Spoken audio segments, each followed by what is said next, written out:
শুভ সকাল সবাইকে। কেমন আছেন? আশা করছি সবাই ভালো আছেন। তো নতুন একটা সকালের শুভেচ্ছা। ঘুম থেকে উঠলাম, এখন বাজে হলো ওই ৮টা ৮:৩০ মতো। যেহেতু ছেলের স্কুল নেই, স্বামীর অফিস নেই, তো একটু দেরি করে ঘুম থেকে ওঠা হয়। আর ২-১ দিনই আছে, তারপরে ছেলের স্কুল খুলে যাবে। তো ঘুম থেকে উঠে প্রথমে জানলাটা খুলে দিলাম, তারপরে হলো ঘরটাও ঝাড় দিয়ে নিলাম। ঘরটা আমি এই সময় সকালবেলা এই সামনে দিয়ে হালকা পাতলা একটু ঝাড় দিই আর কি। তো পুরাটা দিই না, বাসি ঘর রাখতে হয় না, তো তার জন্য একটু ঝাড় দিয়ে নেই। তো ঝাড় দিয়ে নিলাম। এখন হলো সকাল সকাল স্নানটা সেরে পুজোটাও দিয়ে নিলাম। আর এখন হলো ছেলেকে নিয়ে যাব হলো কোচিং আছে, তো সকালের খাবারটাকে বানিয়ে নিই। আর আজকে বানাবো হলো পরোটা ভেজে নিব, মানে ফ্রোজেন যে পরোটা থাকে ফ্রিজে রেখে দিয়েছি, যখন তাড়াহুড়া লেগে যায় তখন এই পরোটা ভেজে দিই। আর একটু গরম জলও করে নিচ্ছি, হালকা কুসুম গরম জলে আমি হলো চিয়া সিডস ভিজিয়ে খাবো। তারপরে হলো ডিম সেদ্ধ বসিয়ে দিলাম তিনজনের জন্য। 3টা ছেলে তো আর ডিম সেদ্ধ খাবে না, পরোটার সাথে একটা ডিম ভাজা খাবে।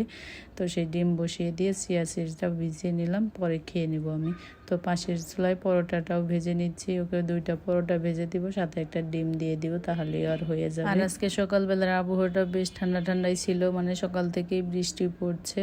আর এই যেদিকে হলো আমার রান্নাঘরে রান্না চলছে। রান্না কি হয় টুকটাক আর কি, মানে পরোটা ভেজে নিচ্ছি, ডিম সিদ্ধ করে নিচ্ছি। পরোটাটা হলো একটু বিবর্তনটায় ঘিও দিয়ে দিলাম, ভাজা শেষ, তারপরে ওকে দিয়ে দিব। আর এখানেও কিন্তু মা আর হলো বিবর্তর বাবা ঘুম থেকে উঠে নাই, আর মা তো একটু অসুস্থই, তার জন্য শুয়েই আছে। এই যে বিবর্তর খাবার রেডি। এখন হলো খাওয়া দাওয়া শেষ করে তারপরে হলো কোচিংয়ে নিয়ে যাবো। আর আমি এখানে চিয়া সিডস আর একটা ডিম সিদ্ধ খেয়ে এটা খেয়েই যাবো, আর কিছু খাবো না, এসে তারপরে খাবো।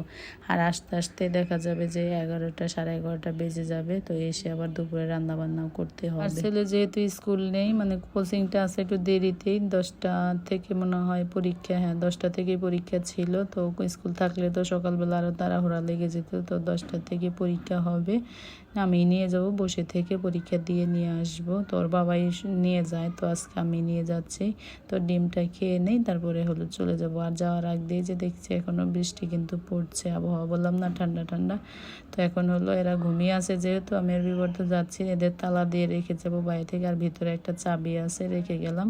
এই যে আমারটা নিয়ে গেলাম, 2টা চাবি আছে, একটা ঘরের ভিতরে রেখে গেলাম, এরা যদি উঠে আবার।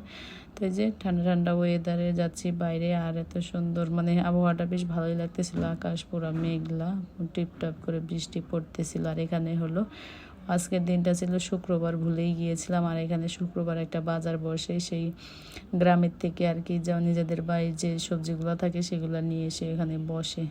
তো তারপরে ছেলের কোচিং থেকে এসে আমিও খাবার নিয়ে বসে গেলাম। আর আমি আজকে হলো ভাত টাত কিছু খেলাম না, ভাত রান্নাও করি না। আসার পরে দেখি বিবর্তর বাবা উঠে গেছে, মা উঠে গেছে। তো হলো বিবর্তর বাবাকে পরোটা ভেজে দিয়েছিলাম, আর মা খেয়েছে হলো কি বলে ছাতু। আর আমি খেলাম হলো ওটস কলা দিয়ে, আম দিয়ে, কলা দিয়ে আম দিয়ে খেতে বেশ ভালো লাগে। তো খাওয়া দাওয়া শেষ করে সকালের খেতে খেতে 12টাই বেজে গেছিলো। তারপরে হলো দুপুরে রান্নাটাও সেরে নিলাম। আজকে রান্না করেছি মিষ্টি কুমড়া ভাজি, মার জন্য একটা আলু পেঁপে দিয়ে মাছের তরকারি, আর হলো মুরগির মাংস। এই ছিল আমার আজকের হলো দুপুরের রান্না বান্না। ভাত টাত সব রান্না কমপ্লিট, দুধটাও জাল দিয়ে রেখেছি। আর সকালের একটা ডিম ছিল, মা খায় নাই, সেটা একটু হলুদ দিয়ে ভেজে নিয়েছি আর কি। আর এখন হলো আমরা মা ছেলে দুজনেই খেয়ে নিব। আর আমার শাশুড়ি মা আর হলো বিবর্তর বাবা এখন খাবে না, বলছে পরে খাবো। তো আমরা দুজনেই খেয়ে নিচ্ছি, বিবর্তকে বেড়ে দিলাম, আমিও ওই সোফার মধ্যে বসেই খাচ্ছি। ডাইনিং টেবিলের থেকে দেখা যায় যে ওই টিভি দেখতে দেখতে এই সোফায় বসে বেশি খাওয়া হয় আমাদের। তো আমি হাতে নিয়েই খাচ্ছিলাম, আর বিবর্তকে টেবিলে দিয়েছি, দুজনে মিলে খাচ্ছি, গল্প করছি, টিভি দেখছি। আর এরা দুজন তো এখনো খাবে না, বলছে পরে খাবে, যেহেতু আমরা খেয়ে নিলাম। আর আজকে দুপুরে খাওয়া দাওয়ার পরে একটা ঘুম দিয়েছিলাম, ঘুম থেকে উঠে একটু ফ্রেশ হয়ে নিলাম। এখন হলো আবার বিকেলের কিছু নাস্তা টাস্তা বানাতে হবে। তো চুল টুল আসতে একটু ফ্রেশ হয়ে আর কি, সাজুগুজু যাই হোক, বিকেলবেলার যে একটু থাকে সেটাই করে নিলাম। তারপরে এখন একটু রান্নাঘরে চলে যাব। আর বিকেলবেলা কিছু না খেলে হয় না, মাঝে মধ্যে খাই, আবার মাঝে মধ্যে খাইও না। তো দুপুরবেলা যে খালা আসছিল, খালাকে দিয়ে পেঁয়াজ আদা রসুন এগুলো কাটিয়ে রেখেছে, কিছুটা ব্লেন্ড করবো, আর কিছুটা কুচি করে রেখেছে। আর এর আগে একদিন হলো আমাদের নান রুটি আর হলো চিকেন তান্দুরি খাওয়া হয়েছিল, সেটারই ছিল, বিবর থেকে ওটা গরম করে দিলাম। আর এখন আমরা হলো চা খাবো, দুধ চা। আর এটা নতুন একটা চায়ের প্যাকেট খুললাম, এটা একটা গিফট পেয়েছিলাম শ্রীলঙ্কা থেকে আনা চা। আর এই চাটা দেখলাম পরিমাণে অনেকটা বেশি লাগে, দুধ চা বসিয়ে দিলাম। আর অনেকগুলা টি ব্যাগ এভাবে দেওয়া হয়েছে, আর বেশি লিকার না দিলাম। আর দুধ চা খেতেও ভালো লাগে না, মানে বেশি কালার না হলে। তো গুঁড়া দুধ দিয়ে দুধ চা বানিয়ে নিলাম বেশি করে, লিকার দিয়ে একদম লাল লাল করে, কালারটা বেশি ভালো লাগে, বেশি লিকার দিলে আর কি দুধ চায়ের কালার কিন্তু সুন্দর দেখতে। আর আমার আজকের এই ভিডিওটি কেমন লাগলো অবশ্যই কমেন্টস করে জানাবেন, ভালো লাগলে প্লিজ চ্যানেলটা সাবস্ক্রাইব করে দিবেন।